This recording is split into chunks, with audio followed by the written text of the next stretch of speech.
عزیز طلبہ، چونکہ ہمارے سامنے ہر ہمیشہ قرآن کریم رہتا ہے، اس لیے ہم سب کو چاہیے کہ قرآن کریم کا خوب ادب کرے، احترام کرے، اس کی عظمت کو ہمارے دلوں میں بٹھا کر رکھیں۔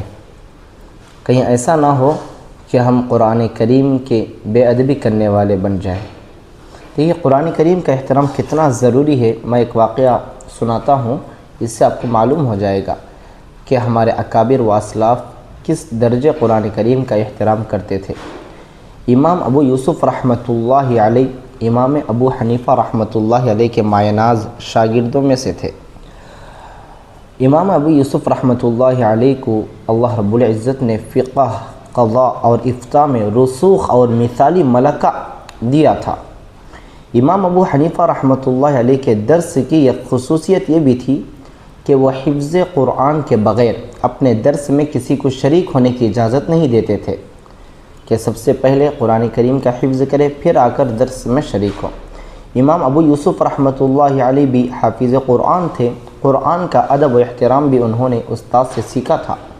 ایک بار کہیں جا رہے تھے، راستے میں دو آدمی خرید و فروخت کرنے میں، لینے دینے میں جھگڑا کر رہے تھے۔ ان میں سے ایک نے اپنے ساتھی سے کہا، میری اور تمہاری مثال تو قرآن کی اس آیت کے مطابق ہے، ان ھذا اخی لہ 99 نعجۃ ولی نعجۃ واحدہ فقال اکفلنیھا وعزنی فی الخطاب۔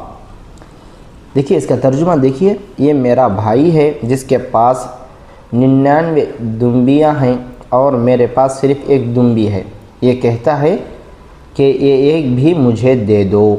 امام ابو یوسف رحمۃ اللہ علیہ نے یہ سنا تو ان پر غصہ اور افسوس سے ایک عجیب کیفیت طاری ہو گئی۔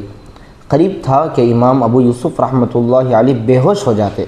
جب ذرا یہ کیفیت دور ہوئی تو اس شخص سے بڑے سخت لہجے میں کہا، امام ابو یوسف رحمۃ اللہ علیہ نے، تو اللہ سے ذرا بھی نہیں ڈرتا؟ کلام الہی کو تو نے معمولی بات چیت بنا لیا ہے۔